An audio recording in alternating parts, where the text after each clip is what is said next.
Remaining players here and myself are now considered out of danger.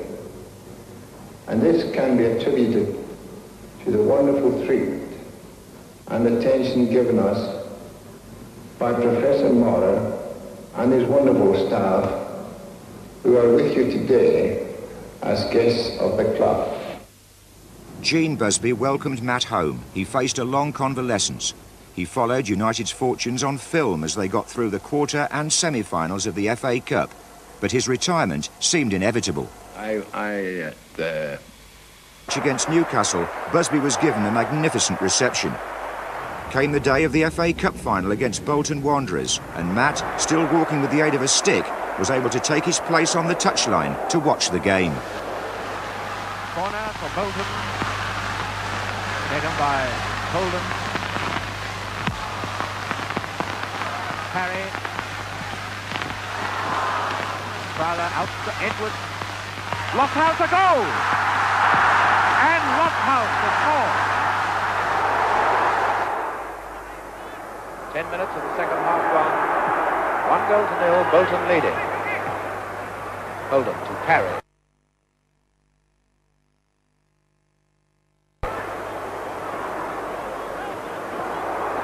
Holden, number 11. Stevens, Edwards. To Stevens. A goal by Lofthouse.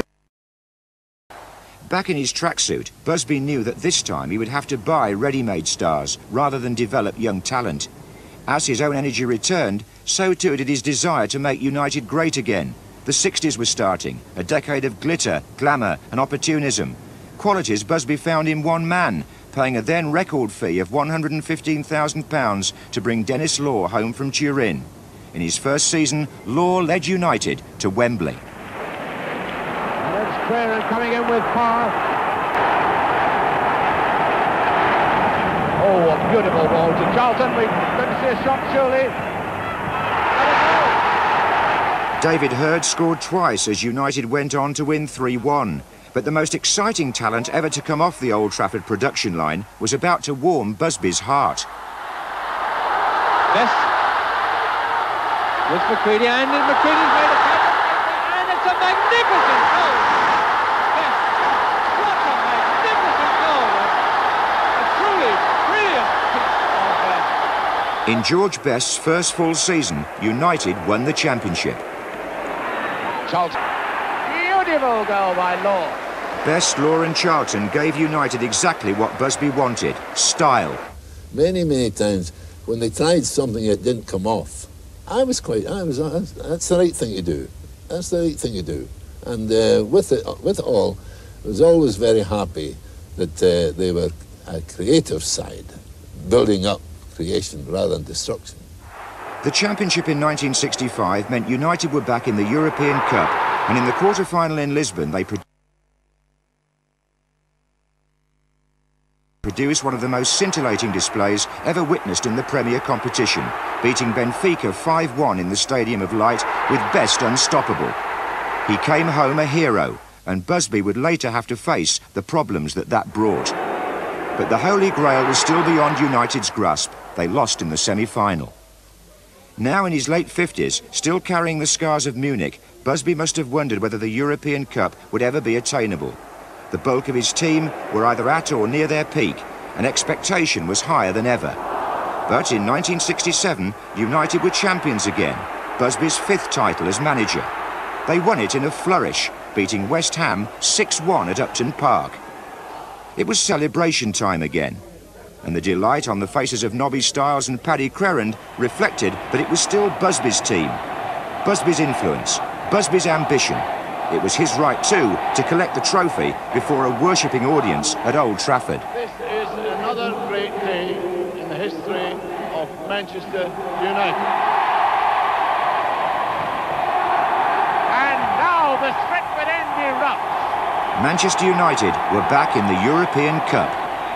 We've had the experience. First of all, the 3 semi-finals we played again in the European Cup.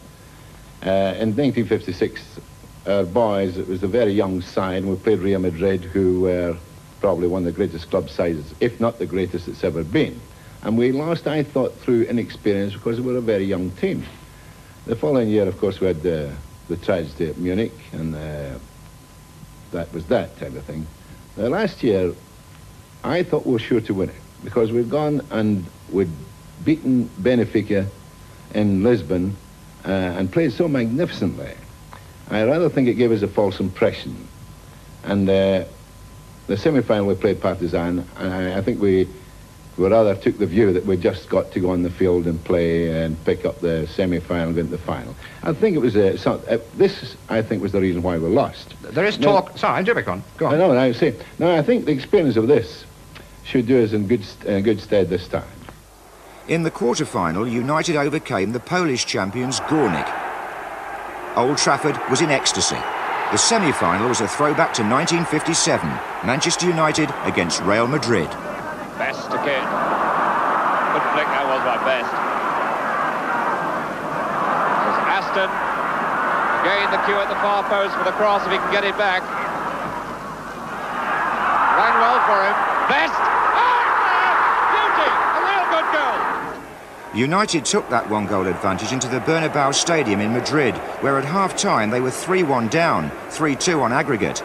But then Best headed on for David Sadler to make the scores level, and the dogged belief that it enabled Busby to rebuild from the crash 10 years earlier came to the fore again. In the dressing room at half-time, he'd said, "Keep on attacking," so Best did.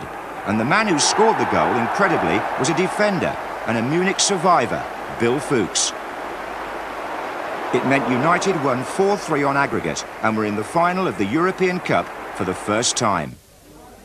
The arms might have been round the shoulders of Matt Busby that night, but a huge weight had been lifted off them. At Wembley, he was fated before the game. Now, at 59, the spring in his step gladdened the hearts of those who'd seen him limp round the Wembley track in the wake of the crash 10 years earlier. The occasion was ready-made for United. Opponents Benfica were a team like themselves, laced with stars, but ready to make a memorable night of it. United have got Benfica on the run now. Sadler, Charlton, a goal! He scored! Charlton has scored! Zergoster. Simuesh. Benfica are marked in the middle. This is Eusebio! Oh, what a save by Stepney!